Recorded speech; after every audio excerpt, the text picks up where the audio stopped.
Hi hello ನಮಸ್ತೆ welcome to ಗೊಂಬೆ ಲೋಕ. ಇವತ್ತು ನಾನು ಬೆಳಗ್ಗೆಯಿಂದ ಬ್ಲಾಗ್ ಸ್ಟಾರ್ಟ್ ಮಾಡಿದ್ದೀನಿ. ಇವತ್ತಿನ ಡೇ ತುಂಬಾನೇ ಸ್ಪೆಷಲ್ ಆಗಿದೆ. ಇವತ್ತಿನ ಬ್ಲಾಗ್ ನಿಮ್ಮೆಲ್ರಿಗೂ ತುಂಬಾ ಇಷ್ಟ ಆಗುತ್ತೆ ಅನ್ಕೊಂಡಿದ್ದೀನಿ.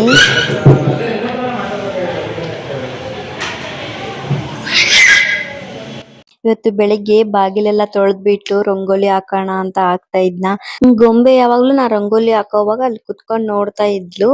ಒಳ್ಳೆ ಆಟ ಆಡ್ಕೊಂಡ್ ಕುತ್ಕೋತಾ ಇದ್ಲ. ಇವತ್ತು ಹಾಗೇನೆ ಅಲ್ಲಿ ಕೂರ್ಸ್ಬಿಟ್ಟು ರಂಗೋಲಿ ಹಾಕ್ತಾ ಇದ್ದೆ. ಅವಳು ಹಾಗೆ ಆಟ ಆಡ್ತಾ ಬಂದ್ಬಿಟ್ಟು ಬಾಗಿಲ್ ದಾಟಿದ್ಲು. ಇವತ್ತು ನೋಡಿ ಬಾಗಿಲ್ ದಾಟ್ತಾ ಇದ್ದಾಳೆ. ನಮ್ಗಂತೂ ಫುಲ್ ಖುಷಿ ಆಗೋಯ್ತು ಇವತ್ತು ಅವಳು ಹೊಸ್ತಿಲ್ ದಾಟಿದ್ದು. ಸಂತು ಬೆಳಗ್ಗೆನೆ ಬೇಗ ಆಫೀಸ್ಗೆ ಹೋಗ್ಬೇಕು ಅಂತ ಅವರು ಕೂಡ ರೆಡಿಯಾಗಿ ಹೊರಟಿದ್ರು ಆಲ್ರೆಡಿ. ಅವಳು ಹೊಸ್ತಿಲ್ ದಾಟ್ತಾ ಇದ್ಲು. ಅದನ್ನ ನೋಡಿ ನಾನು ಬೇಗ ಹೋಗ್ಬಿಟ್ರೆ ಇದನ್ನ ಮಿಸ್ ಮಾಡ್ಕೋತಾ ಇದ್ದೆ. ಅವಳು ಹೊಸ್ತಿಲ್ ದಾಟೋದೆಲ್ಲ ಮಿಸ್ ಮಾಡ್ಕೋತಾ ಇದ್ದೆ, ನೋಡ್ದಕ್ ಆಗ್ತಾ ಇರ್ಲಿಲ್ಲ ಅಂತ ಅವರು ನಿಂತ್ಕೊಂಡು ಅವಳು ಹೊಸ್ತಿಲ್ ದಾಟೋದನ್ನ ನೋಡಿ ಸಂತುಗ್ ಫುಲ್ ಖುಷಿ ಆಗೋಗಿದೆ. ಬೇಗನೆ ಹೋಗ್ಬೇಕು ಅಂತ ಇದ್ದವರು ಮತ್ತೆ ಒಂದ್ ಸ್ವಲ್ಪ ಹೊತ್ತಿದ್ದು ಅವಳ ಜೊತೆ ಟೈಮ್ ಸ್ಪೆಂಡ್ ಮಾಡ್ಕೊಂಡು ಹೊರಟ್ರು. ಅಪ್ಪ ಅಮ್ಮಂಗೆ ಮಗಳು ಫಸ್ಟ್ ಟೈಮ್ ಹೊಸ್ತಿಲ್ ದಾಟಿದಾಗ ಎಷ್ಟು ಖುಷಿ ಆಗುತ್ತೆ ಅಲ್ವಾ.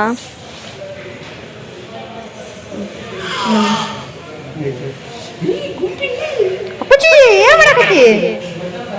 ಗೊಂಬೆ ಓನ್ ಮಾಡ್ತೈತ್ರಿ.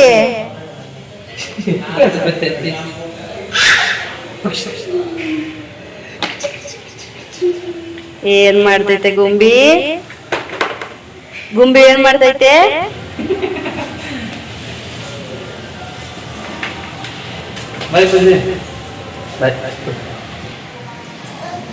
ನೋಡಿ ನಾನು ಅಪ್ಪಾಜಿ ವಿಡಿಯೋ ಮಾಡ್ಕೊಂಡಿದ್ದೆ. ಅಪ್ಪಾಜಿ ಗೊಂಬಿ ಕೂತರಿ ಅಪ್ಪಾಜಿ.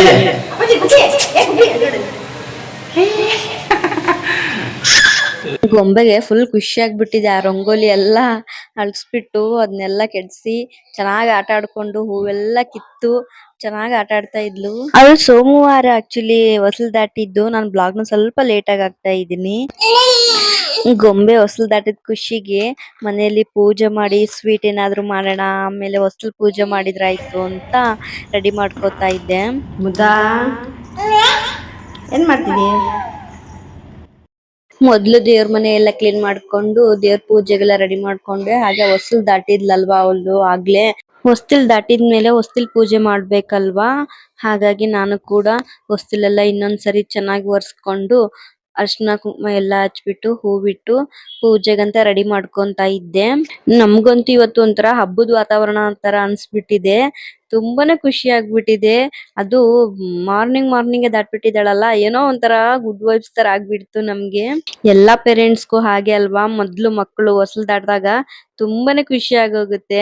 ನಾವು ಪ್ರತಿಯೊಂದು ಕ್ಷಣಗಳನ್ನ ಸಂಭ್ರಮಿಸ್ಲಿ ಅಂತಾನೆ ನಮ್ಮ ಪೂರ್ವಜರು ಕೆಲವೊಂದು ಶಾಸ್ತ್ರಗಳನ್ನ ಮಾಡಿದ್ದಾರೆ ಅಂತ ಅನ್ಸುತ್ತೆ. ನಮ್ಮ ಪೂರ್ವಜರು ಯಾವುದೇ ಶಾಸ್ತ್ರಗಳನ್ನ ಮಾಡಿದ್ರು ಅದಕ್ಕೊಂದು ಅರ್ಥ ಕೂಡ ಇರುತ್ತೆ. ಹಾಗೆ ಅದು ತುಂಬಾ ವಿಶೇಷವಾಗಿರುತ್ತೆ. ನಾವು ಹಬ್ಬಗಳು ಕೆಲವೊಂದು ಶಾಸ್ತ್ರಗಳನ್ನೆಲ್ಲ ಪಾಲಿಸ್ಕೊಂಡು ಹೋದ್ರೆ ಅದನ್ನ ನೋಡ್ತಾ ನಮ್ಮ ಮಕ್ಕಳು ಕೂಡ ಮುಂದೆ ಅದನ್ನ ಪಾಲಿಸ್ತಾರೆ. ಇಲ್ಲ ಅಂದ್ರೆ ಅವ್ರಿಗೆ ಯಾವ ಹಬ್ಬ ಕೂಡ ಹೇಗ್ ಮಾಡ್ಬೇಕು, ಯಾವ ಶಾಸ್ತ್ರನ ಹೇಗ್ ಮಾಡ್ಬೇಕು ಅನ್ನೋದು ಕೂಡ ಗೊತ್ತಿರಲ್ಲ. ನಾವು ಕೂಡ ನೋಡಿ ನಮ್ಮ ಅಮ್ಮ ಆಗ್ಲಿ ನಮ್ಮ ಅಜ್ಜಿ ಆಗ್ಲಿ ಅವರೆಲ್ಲ ಹೇಗ್ ಮಾಡ್ತಾ ಇದ್ರು ಹಬ್ಬಗಳನ್ನಾಗ್ಲಿ ಕೆಲವೊಂದು ಶಾಸ್ತ್ರಗಳನ್ನಾಗ್ಲಿ ಹೇಗ್ ಮಾಡ್ತಾ ಇದ್ರು ಅಂತ ನೋಡಿನೇ ಅಲ್ವಾ ಕಲ್ತಿದ್ದು. ಹಾಗೆ ನಾವು ಕೂಡ ಅದನ್ನ ಮುಂದುವರಿಸ್ಕೊಂಡು ಹೋದ್ರೆ ನಮ್ಮನ್ನ ನೋಡಿ ನಮ್ಮ ಮಕ್ಕಳು ಕೂಡ ಮುಂದೆ ಕಲಿತಾರೆ ಅನ್ನೋದು ನನ್ನ ಅನಿಸಿಕೆ. ಸಂತುಗೆ ಆಫೀಸಿಂದ ಬರೋವಾಗ ಕೆಲವೊಂದು ಪೂಜೆ ಐಟಮ್ಸ್ಗಳನ್ನೆಲ್ಲ ತಗೊಂಡು ಬಾ ಅಂತ ಹೇಳಿದ್ದೆ. ಅವರು ಕೂಡ ಇವತ್ತು ಮಧ್ಯಾಹ್ನನೇ ಬಂದರು. ಪೂಜೆ ಎಲ್ಲ ಮಾಡಬೇಕು ಅಂತ ಹೇಳಿದ್ನಲ್ವ, ಹಾಗಾಗಿ ಅವರು ಕೂಡ ಬೇಗ ಬಂದು ಎಲ್ಲನೂ ತಂದುಕೊಟ್ರು. ಹಾಗೆ ಪೂಜೆಗೆಲ್ಲ ಏನೇನು ಬೇಕು ಅದನ್ನೆಲ್ಲ ರೆಡಿ ಮಾಡ್ಕೊತಾ ಇದ್ದೆ. ಒಂದು ತಟ್ಟೆಯಲ್ಲಿ 5 ಥರ ಹಣ್ಣೆಲ್ಲ ಇಟ್ಬಿಟ್ಟು ಒಂದು ತಟ್ಟೆನ ರೆಡಿ ಮಾಡಿಕೊಂಡೆ.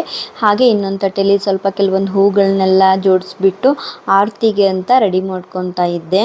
ನಾನಿಲ್ಲಿ ಪೂಜೆಗೆ ಅಂತ ಎಲ್ಲ ರೆಡಿ ಮಾಡ್ಕೊತಾ ಇದ್ದೆ. ಹಾಗಾಗಿ ಗೊಂಬೆನ ಅಮ್ಮ ಆಟ ಆಡಿಸ್ಕೊಂಡಿದ್ದಾರೆ. ಅವ್ರು ಒಂದು ಸ್ವಲ್ಪ ಔಟ್ಸೈಡ್ ಎಲ್ಲ ಕರ್ಕೊಂಡು ಹೋಗಿ ಬಂದರು ಅವಳನ್ನ. ಅವಳು ಇದ್ದರೆ ಅವಳು ನನಗೆ ಇದನ್ನೆಲ್ಲ ರೆಡಿ ಮಾಡೋಕ್ಕೆ ಬಿಡಲ್ಲ, ಸುಮ್ಮನೆ ಎತ್ಕೊ ಅಂತ ಆಟ ಮಾಡ್ತಾ ಇರ್ತಾಳೆ ಅಂತ ಅಮ್ಮ ಕರ್ಕೊಂಡು ಅವಳನ್ನ ಓಡಾಡಿಸ್ಕೊಂಡಿದ್ದಾರೆ. ಬೇರೆ ಬೇರೆ ಊರುಗಳಲ್ಲಿ ಬೇರೆ ಬೇರೆ ಶಾಸ್ತ್ರಗಳು ಇರುತ್ತೆ.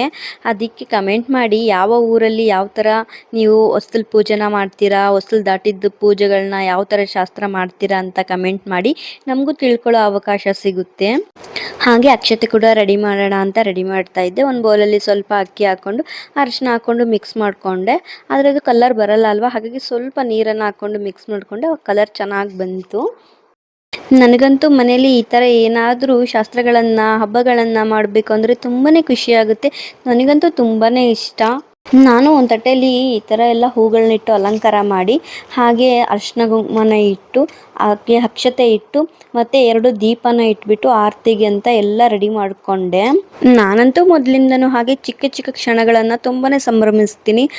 ಹಾಗೆ ಗೊಂಬೆ ವಿಷಯದಲ್ಲೂ ಕೂಡ ಅವಳು ಏನೇ ತುಂಟಾಟ ಮಾಡಿದ್ರು ಆಗಲಿ, ಅವಳಿಗೆ ಏನೇ ಶಾಸ್ತ್ರಗಳನ್ನು ಮಾಡೋದ್ರಾಗಲಿ ನನಗೆ ತುಂಬಾ ಇಷ್ಟ. ನಾನು ತುಂಬಾ ಸಂಭ್ರಮ ಪಡ್ತೀನಿ. ನಾವು ಖುಷಿಯಾಗಿರೋಕ್ಕೆ, ಸಂಭ್ರಮ ಪಡೋಕ್ಕೆ ದೊಡ್ಡ ದೊಡ್ಡ ಕಾರಣಗಳೇ ಬೇಕು ಅಂತ ಏನಿಲ್ಲ, ಸಣ್ಣ ಪುಟ್ಟ ಕಾರಣಗಳು ಸಾಕು ನಾವು ಖುಷಿಯಾಗಿರೋಕ್ಕೆ.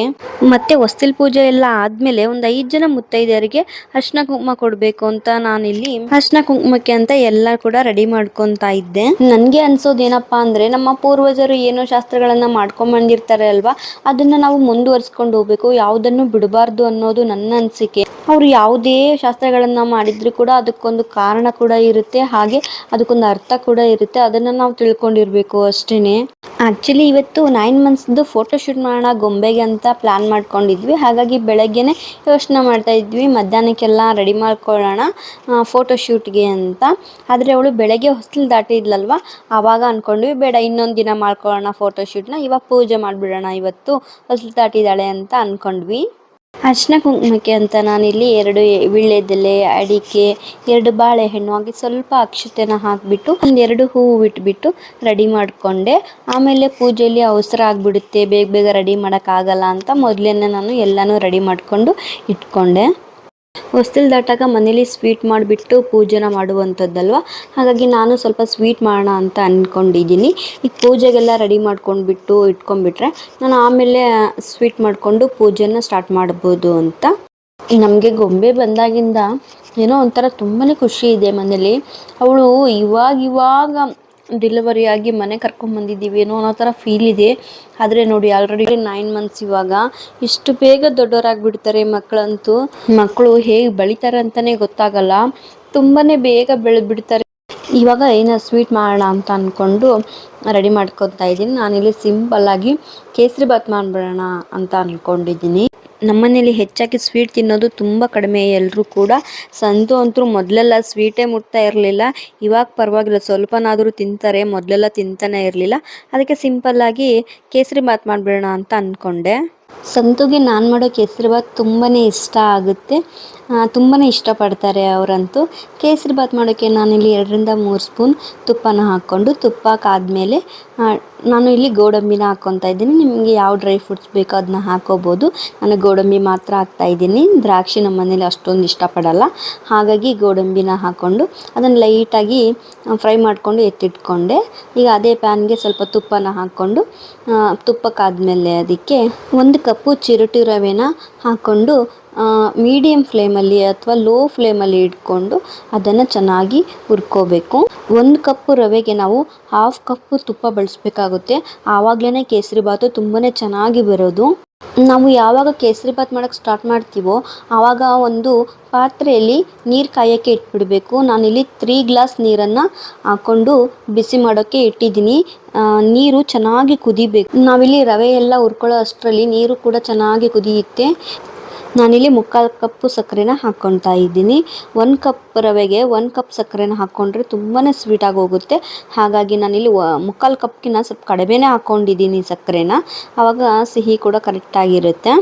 ರವೆ ಜೊತೆ ಸಕ್ಕರೆನ ಹಾಕ್ಕೊಂಡು ಮಿಕ್ಸ್ ಮಾಡಿಕೊಂಡ್ರೆ ರವೆ ಚೆನ್ನಾಗಿ ಬೇಯಲ್ಲ ಅಂತ ಕೆಲವೊಬ್ಬರು ಹೇಳ್ತಾರೆ. ಹಾಗೇನಿಲ್ಲ, ರವೆ ಕೂಡ ಚೆನ್ನಾಗಿ ಬೆಂದ್ಬಿಡುತ್ತೆ. ಇವಾಗ ಸ್ವಲ್ಪ ಫುಡ್ ಕಲರ್ನೇ ಸೇರಿಸಿದ್ದೀನಿ ನಾನಿಲ್ಲಿ. ನಿಮಗೆ ಫುಡ್ ಕಲರ್ ಬೇಡ ಅಂದರೆ ಸ್ಕಿಪ್ ಮಾಡ್ಬೋದು. ಕೇಸರಿನ ಹಾಲಲ್ಲಿ ನೆನೆಸಿ ಕೂಡ ಹಾಕೋಬೋದು. ನಾನಿಲ್ಲಿ ಕೇಸರಿ ನೆನೆಸೋದನ್ನ ಮರ್ತುಬಿಟ್ಟೆ, ಹಾಗಾಗಿ ಫುಡ್ ಕಲರ್ನ ಹಾಕ್ಕೊಂಡಿದ್ದೀನಿ. ಇವಾಗ ಕಾಯಕ್ಕಿಟ್ಟಿದ್ವಲ್ಲ ನೀರನ್ನು, ಅದನ್ನು ಹಾಕ್ಕೊಂಡು ಮಿಕ್ಸ್ ಮಾಡ್ಕೋಬೇಕು ಚೆನ್ನಾಗಿ.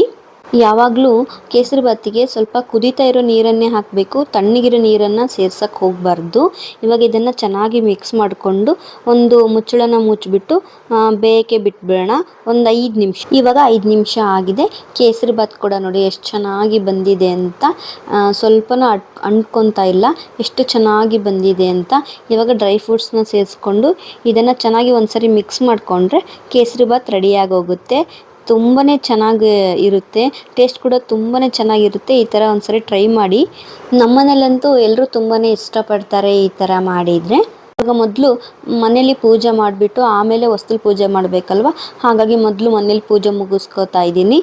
ನಾನು ಆಗ್ಲೇ ದೇವ್ರ ಮನೆಯೆಲ್ಲ ರೆಡಿ ಮಾಡ್ಕೊಂಡಿದ್ದೆ ಅಲ್ವಾ, ಇವಾಗ ದೀಪ ಹಚ್ಬಿಟ್ಟು ಪೂಜೆನ ಸ್ಟಾರ್ಟ್ ಮಾಡ್ಕೊಂಡಿದ್ದೀನಿ.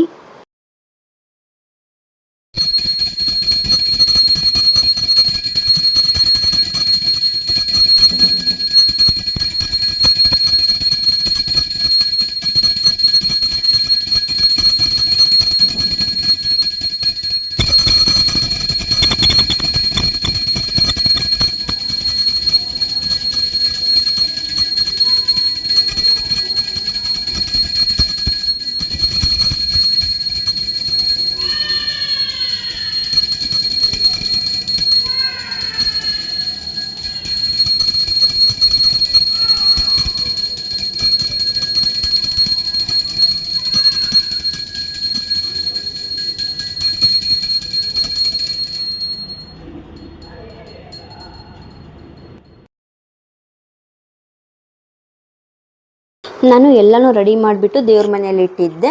ಇವಾಗ ಹೊಸ್ತಿಲಿಗೆ ಪೂಜೆ ಮಾಡೋಕ್ಕೆ ಅಂತ ವೀಳ್ಯದೆಲೆ, ಅಡಿಕೆ ಹಾಗೆ 2 ಬಾಳೆಹಣ್ಣನ್ನ ಮೊದಲು ಹೊಸ್ತಿಲಿಗೆ ಇಡ್ತಾ ಇದ್ದೀನಿ. ಕಾಯಿ ಕೂಡ ತೊಳೆದು ಇಟ್ಕೊಂಡಿದ್ದೀನಿ ಪೂಜೆ ಮಾಡೋಕ್ಕೆ ಅಂತ. ಹಾಗೆ ಒಂದು ತಟ್ಟೆಯಲ್ಲಿ ಹೂವನ್ನ ಹಾಕ್ಕೊಂಡಿದ್ದೀನಿ, ಹಾಗೆ ಇನ್ನೊಂದು ತಟ್ಟೆಯಲ್ಲಿ ಹಣ್ಣುಗಳನ್ನೆಲ್ಲ ಇಟ್ಕೊಂಡಿದ್ದೀನಿ. ಹಾಗೆ ಸ್ವೀಟ್ ಇಟ್ಕೊಂಡು ಮತ್ತು ಆರತಿ ತಟ್ಟೆ ಕೂಡ ಇಟ್ಕೊಂಡಿದ್ದೀನಿ. ಹಾಗೆ ಮುತ್ತೈದೆಯರಿಗೆ ಅರ್ಶಿನ ಕುಂಕುಮ ಕೊಡೋಕ್ಕೆ ಅಂತ ತಟ್ಟೆ ಕೂಡ ರೆಡಿ ಮಾಡಿ ಇಟ್ಕೊಂಡಿದ್ದೀನಿ. ಹಾಗೆ ಗೊಂಬೆ ಕೂಡ ಟ್ರೆಡಿಷ್ನಲ್ ಆಗಿ ರೆಡಿ ಮಾಡಿದ್ದೀನಿ ಇವತ್ತು. ಹೊಸ್ತಿಲ್ ಪೂಜೆಗೆ ಟ್ರೆಡಿಷ್ನಲ್ ಆಗಿದ್ರೆ ಚೆನ್ನಾಗಿರುತ್ತೆ ಅಂತ ಅನ್ನಿಸ್ತು, ಹಾಗಾಗಿ ಅವಳನ್ನ ಕೂಡ ಟ್ರೆಡಿಷ್ನಲ್ ಆಗಿ ರೆಡಿ ಮಾಡಿದೆ. ಗೊಂಬೆ ಕೂಡ ರೆಡಿ ಆದಮೇಲೆ ತುಂಬಾ ಮುದ್ದಾಗಿ ಕಾಣಿಸ್ತಾ ಇದ್ಲು. ಗೊಂಬೆನ ಸಂತು ಕೂರಿಸ್ಕೊಂಡು ಕೂತ್ಕೊಂಡಿದ್ದಾರೆ, ಅವಳು ಸುಮ್ಮನೆ ಕೂತ್ಕೋತಾ ಇಲ್ಲ ನೋಡಿ. ಅದಕ್ಕೆ ಕೈಯಲ್ಲಿ ಒಂದು ಹೂ ಕೊಟ್ಬಿಟ್ಟು ಹಾಗೆ ಆಟ ಆಡಿಸ್ತಾ ಇದ್ರು. ಮೊದಲು ನಾನು ಹೊಸ್ತಿಲಿಗೆ ಪೂಜೆ ಮಾಡಬೇಕಲ್ವಾ, ಅದಕ್ಕೆ ಮೊದಲೇ ಅರ್ಶಿನ ಕುಂಕುಮ ಎಲ್ಲ ಹಚ್ಬಿಟ್ಟು ಹೂವಿಟ್ಟು ಹಾಗೆ ಕರ್ಪೂರನ ಬೆಳಗ್ಬಿಟ್ಟು ಉದ್ದಿನ ಕಡ್ಡಿ ಎಲ್ಲ ಹಚ್ಬಿಟ್ಟು ಕಾಯಿನ ಹೊಡಿಬೇಕು. ಗೊಂಬೆಗೆ ಏನೋ ಮಾಡ್ತಾ ಇದ್ದಾರಲ್ಲ, ಏನೇನೋ ಇಟ್ಬಿಟ್ಟಿದ್ದಾರಲ್ಲ ಇಲ್ಲೆಲ್ಲ ಅಂತ ಅವಳಿಗೆ ಇದನ್ನೆಲ್ಲ ಅವಳು ಎಳಿಬೇಕು ಇವಾಗ. ಅದಕ್ಕೆ ಅವಳು ಹಗಲೆಲ್ಲ ಬಂದು ಅದನ್ನೆಲ್ಲ ತಗೊಳಕ್ಕೆ ಹೋಗ್ತಾ ಇದ್ಲು. ಅದಕ್ಕೆ ಸಂತು ಅವಳನ್ನ ಕೂರಿಸ್ಕೊಂಡು ಕೂತ್ಕೊಂಡ್ಬಿಡು ನೀನೇನೆ, ಅವಳು ಒಬ್ಬಳೇ ಆದರೆ ಕೂರಲ್ಲ ಅಂತ ಹೇಳ್ಬಿಟ್ಟು ಸಂತುನ ಎತ್ಕೊಂಡು ಕೂತ್ಕೊ ಅಂತ ಹೇಳಿದ್ದೆ. ಗೊಂಬೆ ಅಂತೂ ಇವಾಗ ಒಂದು ಕಡೆ ಕೂರೋದೇ ಇಲ್ಲ, ಅಂಬೆಗಾಲು ಹಚ್ಕೊಂಡು ಮನೆ ತುಂಬ ಓಡಾಡ್ತಾಳೆ. ಅವಳನ್ನ ಹಿಡಿಯೋದೇ ಒಂದು ದೊಡ್ಡ ಕೆಲಸ ಆಗೋಗಿದೆ ನಮಗಂತೂ. ಅವಳನ್ನ ಒಬ್ಬಳನ್ನೇ ಅಂತೂ ಬಿಡೋಕೆ ಆಗಲ್ಲ, ಯಾರಾದ್ರ ಜೊತೆಗೊಬ್ರು ಇರಲೇಬೇಕು. ಮಕ್ಕಳನ್ನ ತುಂಬಾ ಕೇರ್ಫುಲ್ಲಾಗಿ ನೋಡ್ಕೋಬೇಕು. ಇವಾಗ ಕಾಯಿಗೆ ಅರ್ಶಿನ ಕುಂಕುಮ ಹಚ್ಬಿಟ್ಟು ಕಾಯಿನ ಹೊಡೆದು ಕಾಯಿ ನೀರನ್ನು ಸ್ವಲ್ಪ ಬಾಗಿಲಿಗೆಲ್ಲ ಚಿಂಬಿಸ್ಬಿಟ್ಟು ಪೂಜೆನ ಮಾಡಿದೆ. ಇವಾಗ ಗೊಂಬೆಗೆ ಆರತಿನ ಮಾಡಬೇಕು. ಮೊದಲು ಗೊಂಬೆಗೆ ಹಣೆಗೆ ಕುಂಕುಮನ ಹಚ್ಬಿಟ್ಟು ಆರತಿ ಮಾಡಬೇಕು. ನೋಡಿ ಅವಳು ಕುಂಕುಮನೇ ಹಚ್ಚಿಸ್ಕೋತಾ ಇಲ್ಲ, ಅವಳಿಗೆ ಮುಖ ಮುಟ್ಟಬಾರ್ದು, ಇಷ್ಟ ಆಗಲ್ಲ ಅವಳಿಗೆ. ಮಾಯ್ಶ್ಚರೈಸರು ಅಥವಾ ಕಾಡಿಗೆ ಹಚ್ಚಕ್ಕಂತ ಹೇಳ್ತೀನಲ್ವ, ಹಚ್ಚಿಸ್ಕೊಳ್ಳೋದೇ ಇಲ್ಲ ಅವಳು, ಹಠ ಮಾಡ್ತಾಳೆ. ಇವಾಗೂ ಹಾಗೆ ಮಾಡ್ತಾ ಇದ್ದಾಳೆ ನೋಡಿ. ಕುಂಕುಮನ ಹಚ್ಚಿ ಅಕ್ಷತೆನ ಹಾಕಿ ಅವಳಿಗೆ ಆರತಿನ ಮಾಡಬೇಕು. ನಾವು ದೇವರನ್ನು ನೆನೆಸ್ಕೊಂಡು ಮನಸ್ಸಲ್ಲಿ ದೇವ್ರ ಪ್ರಾರ್ಥನೆ ಮಾಡ್ತಾ, ನನ್ನ ಮಗಳಿಗೆ ಆಯುಷ್ಯ ಆರೋಗ್ಯ ವಿದ್ಯೆ ಕೊಟ್ಟು ಕಾಪಾಡಪ್ಪ ದೇವ್ರೆ ಅಂತ ಬೇಡ್ತಾ ಅಕ್ಷತೆ ಹಾಕಿ ಆರತಿನ ಮಾಡಬೇಕು. ನಾವು ಒಳ್ಳೆ ಮನಸ್ಸಿಂದ ಮಕ್ಕಳಿಗೆ ಏನೇ ಕೇಳ್ಕೊಂಡ್ರು ಅದು ಆಗುತ್ತೆ ಅನ್ನೋ ನಂಬಿಕೆ. ಹಾಗೆ ಅವ್ರಿಗೆ ದೃಷ್ಟಿ ಕೂಡ ತೆಗಿಬೇಕು ಈ ಟೈಮಲ್ಲಿ. ಆರತಿ ಎಲ್ಲ ಮಾಡಿದ್ಮೇಲೆ ಸ್ವೀಟನ್ನು ಅವ್ರಿಗೆ ಕೊಡಬೇಕು. ನಾನು ಹಾಗೆ ಸುಮ್ಮನೆ ಕೊಟ್ಟಿದ್ದೀನಿ, ಜಾಸ್ತಿ ಏನು ಕೊಟ್ಟಿಲ್ಲ, ಸುಮ್ಮನೆ ಟೇಸ್ಟ್ ಮಾಡಿಸಿದೆ ಅಷ್ಟೇ. ಅವಳಿಗೆ ಮಕ್ಕಳಿಗೆ ಶುಗರ್ ಹಾಕಿರೋದನ್ನು ಜಾಸ್ತಿ ಕೊಡಬಾರ್ದು, ಹಾಗಾಗಿ ಸುಮ್ಮನೆ ಟೇಸ್ಟ್ ಮಾಡಿಸಿದೆ ಅವಳಿಗೆ. ನೋಡಿ ಹೆಂಗೆ ಟೇಸ್ಟ್ ಮಾಡ್ತಿದ್ದಾಳೆ ಅಂತ. ಹಾಗೆ ಮಗಳು ಹೊಸ್ತಿಲು ದಾಟಿದ ಖುಷಿಗೆ ಸಂತು ಕೂಡ ಸ್ವೀಟ್ ತಿನ್ನಿಸಿ ನೀನು ಮಗಳಿಗೆ ಸ್ವಲ್ಪ ಸ್ವೀಟ್ ತಿನ್ನಿಸು ಅಂತ ಅವ್ರಿಗೆ ಕೊಟ್ಟೆ. ಅವರು ಕೂಡ ಸ್ವಲ್ಪ ಟೇಸ್ಟ್ ಮಾಡಿಸಿದ್ರು ಅವಳಿಗೆ. ಇವಾಗ ಹೊಸ್ತಿಲ್ ಪೂಜೆ ಎಲ್ಲ ಮುಗೀತು. ಇವಾಗ ಇನ್ನೊಂದು ಸಾರಿ ಅವಳನ್ನ ಹೊಸ್ತಿಲ್ ದಾಟ್ಸೋಣ ಅಂತ ಎಲ್ಲ ತೆಗಿತಾ ಇದ್ದೆ, ಇಲ್ಲಾಂದರೆ ದೀಪ ಎಲ್ಲ ಇರುತ್ತಲ್ವಾ ಅದನ್ನೇ ಎಳೆದ್ಬಿಡ್ತಾಳೆ ಅವಳು ಅಂತ ಎಲ್ಲನೂ ಎತ್ತಿಡ್ತಾ ಇದ್ದೀನಿ. ಗೊಂಬೆನ ಇನ್ನೊಂದು ಸಾರಿ ಹೊಸ್ತಿಲ್ ದಾಟಿಸ್ತಾ ಇದ್ದೀವಿ. ನೋಡಿ ಹೊಸ್ತಿಲ್ ದಾಟ್ತಾ ಇದ್ದಾಳೆ ಅವಳು. ನನಗಂತೂ ತುಂಬಾ ಖುಷಿ ಆಗ್ತಾಯಿತ್ತು. ನಮಗಂತೂ ಇವತ್ತೇನೋ ಒಂಥರ ಸಂಭ್ರಮ, ತುಂಬಾ ಖುಷಿ ಆಗೋಯಿತು ನಮಗಂತೂ. ಇವತ್ತಿನ ಡೇ ತುಂಬಾ ಚೆನ್ನಾಗಿತ್ತು. ನಾವಂತೂ ತುಂಬಾ ಸಂಭ್ರಮ ಪಟ್ವಿ. ಐ ಹೋಪ್ ಈ ವಿಡಿಯೋ ಎಲ್ರಿಗೂ ತುಂಬಾ ಇಷ್ಟ ಆಗಿದೆ ಅಂತ ಅನ್ಕೊತೀನಿ. ಇಷ್ಟ ಆದರೆ ಒಂದು ಲೈಕ್ ಮತ್ತು ಕಮೆಂಟ್ ಮಾಡಿ, ಹಾಗೆ ಸಬ್ಸ್ಕ್ರೈಬ್ ಕೂಡ ಮಾಡ್ಕೊಳ್ಳಿ. Thank you for watching.